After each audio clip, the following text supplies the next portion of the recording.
Experience the freedom of invisibility. Stealth Acoustics, building totally invisible audio solutions.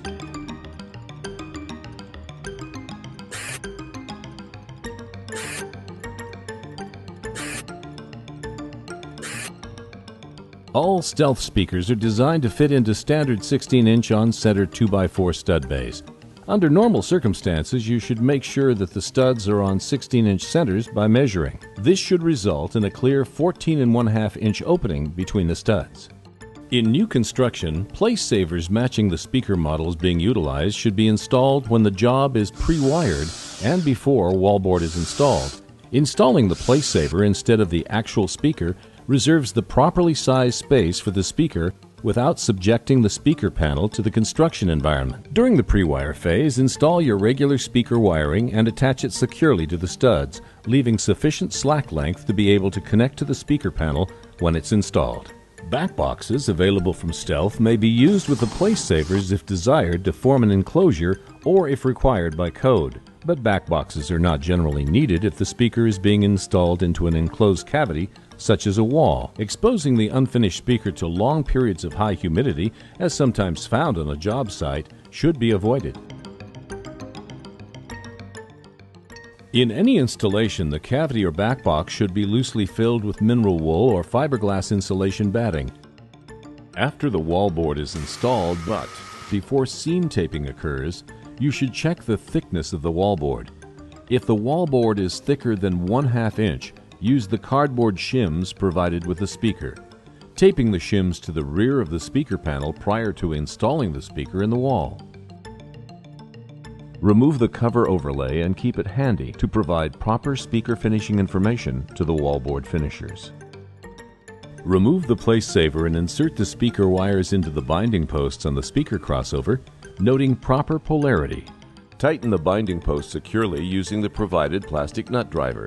Jiggle the wires and then retighten. Do not over-tighten, but you do want a snug fit.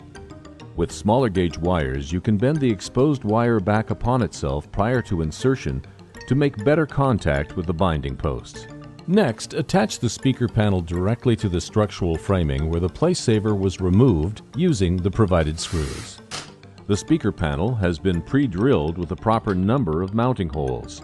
Be sure that all of the screws are installed and that they hold securely to the framing. Do not use nails. At this time, test the speaker and wiring with an amplified sound source to ensure that everything is connected properly and working. Stealth speaker panels are designed so that when the panel is installed, the face of the panel is 1/16 of an inch beyond the finished surface of the drywall. This allows room for the joint compound to be feathered from the panel out onto the wall while keeping joint compound from building up in the active area of the panel. By placing a straight edge across the face of the panel, there should be a 1/16 of an inch gap between the straight edge and the wall.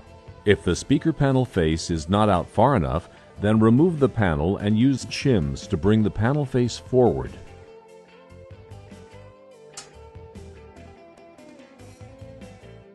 At this point, the speaker panel is ready to be finished in the same manner as any other wallboard segment.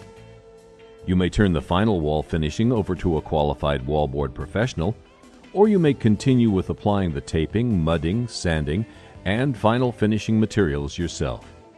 Keep in mind that it is the quality of the final wallboard finishing workmanship that will determine the quality of the installation and true invisibility of the speaker. The following are some wall finishing tips. Apply self-adhesive nylon mesh tape onto all the seams between the speaker panel and the adjoining wallboard. Using standard or lightweight drywall joint compound, apply material over the taped seams using a good quality drywall trowel. Use as little material as possible, let dry, then sand thoroughly, removing any compound off of the panel face. Repeat this process until you have a smooth transition from the surface of the wallboard to the face of the speaker panel. When sanding, imperfections in the application of the joint compound appear. It usually takes a second or third application of joint compound and sanding to create a smooth and seamless finish. When applying the final application of joint compound, it's advisable to scrape a very light skim coat of joint compound over the panel face to remove any final minor blemishes. This skim coat should be thoroughly sanded smooth so that the pre-primed paper layer of the panel face just becomes visible. This ensures a smooth panel surface while making sure that finishing materials on the panel face are kept to a minimum.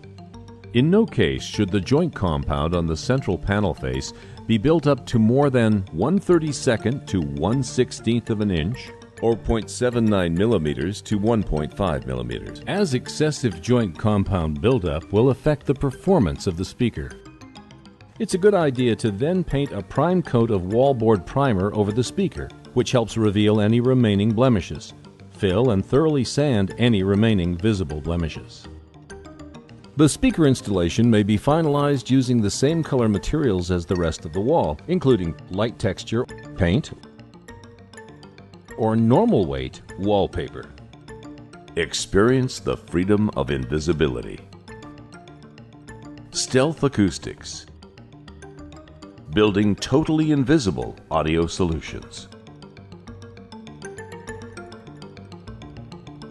The end of aesthetic pollution.